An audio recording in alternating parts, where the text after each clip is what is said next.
Olá, chegamos ao episódio 50 do nosso podcast.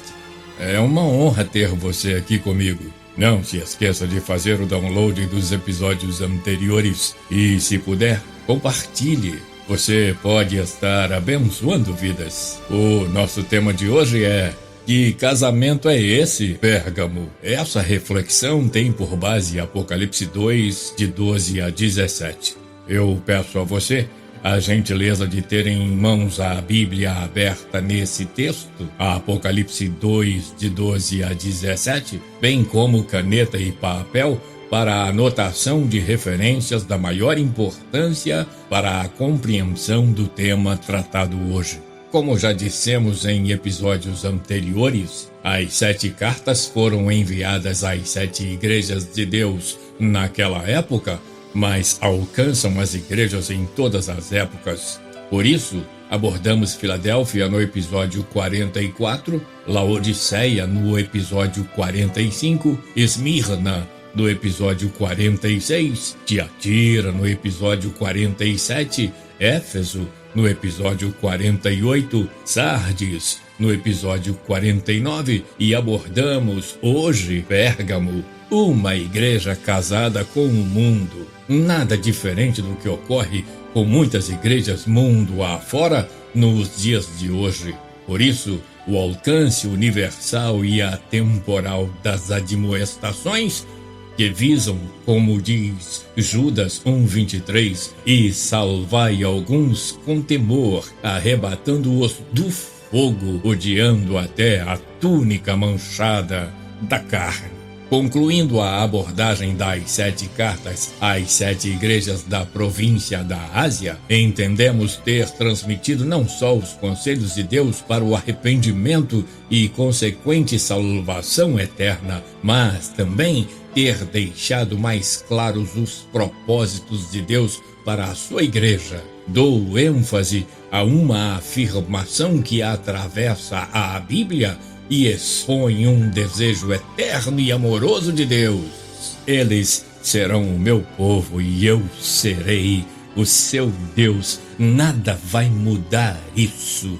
Eles serão o meu povo e eu serei o seu Deus. Pérgamo significa cidadela, burgo. O saudoso pastor Antônio Gilberto deixa em seu livro Daniel e Apocalipse a expressão que diz: Pérgamo parece significar casamento. É isso, a igreja estava casada com o mundo. O imperador Constantino tornou o cristianismo a religião do Estado no lugar do paganismo. Foi batizado e decretou o batismo para todos, inclusive crianças, achando que a união com a igreja ajudaria grandemente ao império. Segundo a história da igreja, Pérgamo simboliza a igreja mundana de 313 a 600 Anno Domini. E igual a Éfeso e a Esmirna em beleza, Pérgamo era um autêntico panteão de divindades pagãs. Havia lá o famoso templo do deus Esculápio, o deus da saúde, mas o maior orgulho da cidade era ser maior entre as demais no culto aos imperadores romanos. Talvez por este fato o Senhor tenha dito estar ali o trono de Satanás. Assim, não era fácil ser leal a Cristo num ambiente pagão, mas alguns o eram. Apocalipse 2, versículo 13. Em Pérgamo foi aperfeiçoada a arte de preparar peles de animais para a escrita. Daí nos vem a palavra pergaminho. Vamos ao texto da carta, Apocalipse 2, de 12 a 17. E ao anjo da igreja que está em Pérgamo, escreve: Isto diz aquele que tem a espada aguda de 2 fios. Conheço as tuas obras e onde habitas, que é onde está o trono de Satanás, e retens o meu nome, e não negaste a minha fé, ainda nos dias de Antipas, minha fiel testemunha, o qual foi morto entre vós, onde Satanás habita. Mas algumas poucas coisas tenho contra ti, porque tens lá os que seguem a doutrina de Balaão, o qual ensinava Balaque a lançar tropeços diante dos filhos de Israel, para que comessem dos sacrifícios da idolatria e fornicassem. Assim tens também os que seguem a doutrina dos nicolaítas, o que eu odeio. Arrepende-te, pois, quando não em breve virei a ti, e contra eles batalharei com a espada da minha boca. Quem tem ouvidos, ouça o que o Espírito diz às igrejas. Ao que vencer, darei a comer do maná escondido, e dar-lhe-ei uma pedra branca, e na pedra um novo nome escrito, o qual ninguém conhece, senão aquele que o recebe. Vamos aos destaques da carta. Número 1, a espada afiada de 2 gumes. Apocalipse 2:12. Para encorajar a igreja, o Senhor mostra o símbolo do seu poder de combater e destruir o inimigo, pronto para vingar toda desobediência. Nós já vimos este símbolo. Aliás, em seu livro Apocalipse, versículo por versículo, o pastor Severino Pedro da Silva traz um lúcido e pertinente comentário sobre essa espada. Vamos ver. A espada aguda, diz ele, para o ambiente carregado e adverso de Pérgamo, este é o traço do autorretrato de Cristo, aquele que tem a espada aguda de 2 fios. No original, o vocábulo espada, neste versículo, refere-se a um tipo especial, pesada e longa, usada pelos romanos porque não queria apenas ferir, queriam matar. Esta espada do versículo em foco é a mesma que vimos do versículo 16 do primeiro capítulo deste livro. A diferença é que aqui o artigo definido a determinado, a espada, reforça a passagem. Espada, na simbologia profética das escrituras sagradas, representa o castigo ou guerra. Ela distingue vencido de vencedores, conclui o pastor Severino Pedro da Silva. Número 2. Conheço o lugar. O Senhor conhece o lugar em que habitas. Ele sabe todas as coisas. E olha, é possível aí, com todo o sofrimento, com toda a perseguição, com toda a tentação, com toda a adversidade, é possível sim aí ser fiel. Ele diz a Pérgamo, aí no lugar onde habita, onde está o trono de Satanás, eu conheço onde você está, mas eu sei que aí é possível ser fiel. Número 3, doutrina de Balaão, Apocalipse 2:14. Essa doutrina é a mistura da igreja com o mundo, as coisas do mundo invadindo a igreja e ocupando o lugar de santidade. Israel estava assim por causa de Balaão, que ensinou a Balaque, o rei dos Moabitas, a contaminar os filhos de Israel, lançando tropeços diante deles. Israel se misturou e interrompeu a caminhada para Canaã. Confira isso em Números 25, de 1 a 3. O caminho de Balaão, você vê em 2 Pedro 2,15, não é um caminho abençoado. Balaão queria o prêmio de Balaque ao mesmo tempo em que queria agradar a Deus. Você confere isso em Números 22:12, Números 22:20, Judas, versículo 11.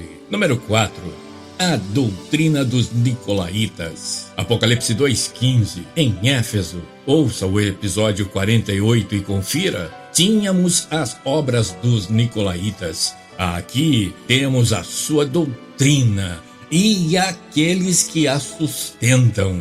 Confira em Apocalipse 2, verso 6. Número 5. Arrepende-te, quando não em breve virei a ti e contra eles batalharei com a espada da minha boca. Apocalipse 2, verso 16. Arrepender-se, meu amigo, minha amiga, é mudar de atitude, mudar de direção, é deixar o pecado e seguir a Cristo de forma plena. E este é o caminho para a vitória.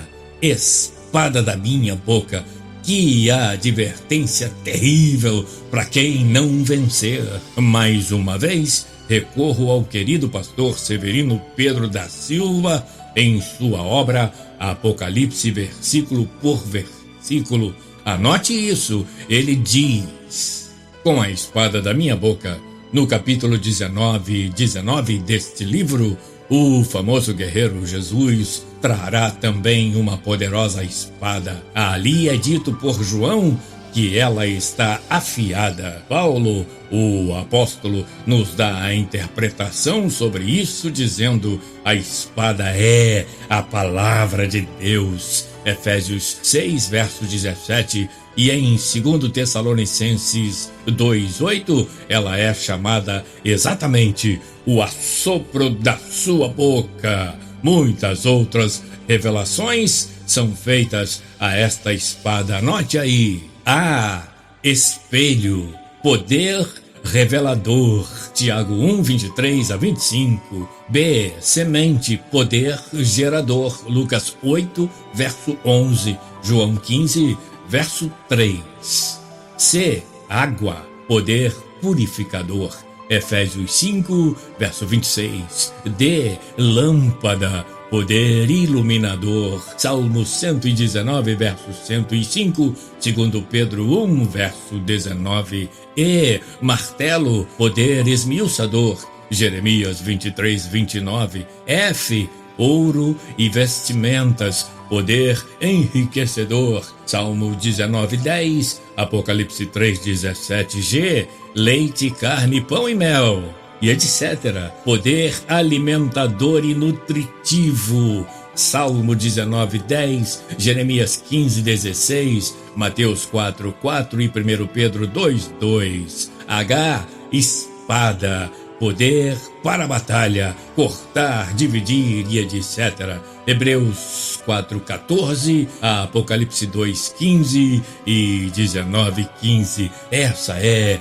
a espada afiada de 2 gumes, a poderosa, infalível palavra de Deus. Número 6, maná escondido, Apocalipse 2:17. É importante aqui trazer a reflexão de Moody sobre o versículo 17 e sobre vencer e sobre o prêmio, o maná escondido. Veja o que diz Moody. De Pérgamo, um antigo escritor disse que entregou-se à idolatria mais do que toda a Ásia. A elevada montanha que ficava por trás dela era adornada com numerosos templos, entre os quais se encontrava o grande templo de Zeus, que era chamado Sotertheos, o deus salvador. Pérgamo foi a primeira cidade na Ásia a erigir um templo em honra de Augusto. Ficou famosa por suas escolas de medicina e Asclépio, deus da saúde, simbolizado por uma serpente, era ali adorado. Ramsay diz: além de todas as cidades da Ásia Menor, ela dá ao viajante a impressão de ser a sede da autoridade. Como é apropriado então que lá fosse, segundo se diz, o trono de Satanás. Muito se tem discutido sobre o que exatamente eram os nicolaítas, aqui em Apocalipse 2:6. De algum modo, eles encorajavam alguns na igreja a retomarem a frouxidão pagã dos costumes. Com efeito, Balaão tentou a Israel no deserto, mas Deus alimentou o povo com maná. Quem resiste à tentação viverá para sempre com o pão vivo que desceu do céu. Eu leio para você João 6, 48, 51 e 58. Eu sou o pão da vida, eu sou o pão vivo que desceu do céu. Se alguém comer deste pão, viverá para sempre, e o pão que eu der é a minha carne, que eu darei pela vida do mundo. Este é o pão que desceu do céu. Não é o caso de vossos pais, que comeram o maná e morreram. Quem comer este pão, viverá para sempre. Número 7. Pedrinha branca simboliza a justiça. O saudoso pastor Antônio Gilberto, no livro Daniel e o Apocalipse, nos traz um importante esclarecimento. Veja, a história antiga de gregos e romanos fala dessa pedrinha. Nos tribunais os juízes tinham pedrinhas brancas e pretas. Se o acusado recebia uma pedrinha preta, estava condenado. Se branca, estava absolvido. B. Nos jogos públicos, os vencedores recebiam pedrinhas brancas com os seus nomes gravados. Assim, tinham auxílio do governo pelo resto da vida. C. As pedrinhas brancas eram fornecidas também a certas pessoas para livre trânsito em determinadas regiões, situações e reuniões. Era o passe, a entrada livre autorizada nesses casos especiais, conclui o pastor querido saudoso Antônio Gilberto. Vencer em Pérgamo é se divorciar do mundo e casar com o Cordeiro de Deus. A noiva é dele, não do mundo e do mundanismo. A noiva é dele, não das indulgências e das sutis desculpas esfarrapadas. Não tem nada a ver. Os tempos mudaram, temos que acompanhar a evolução e etc. Que casamento é esse, Pérgamo? Doutrina de Balaão? Ensino de Nicolaítas? Só o arrepimento, e ainda dá tempo, a porta ainda está aberta. Só o arrependimento nos levará ao altar verdadeiro, às bodas da felicidade e da vida eterna. Quer saber? O cenário está montado, o altar preparado, o pai esperando, o filho ansioso e a noiva já se aprontou. Veja a descrição dessa cena em Apocalipse 19, 6 e 7, que eu leio para você. E ouvi como que a voz de uma grande multidão, e como que a voz de muitas águas, e como que a voz de grandes trovões, que dizia: Aleluia! Pois já o Senhor Deus Todo-Poderoso reina. Regozijemo-nos e alegremo-nos e demos-lhe glória, porque vindas são as bodas do Cordeiro e já a sua esposa se aprontou. Pensa nisso, e o Deus de paz, da palavra que sonda, do amor que sacrifica e das promessas infalíveis te faça repousar em segurança no altar verdadeiro. Obrigado por estar aqui comigo. Até o próximo episódio, na semana que vem, se Deus quiser.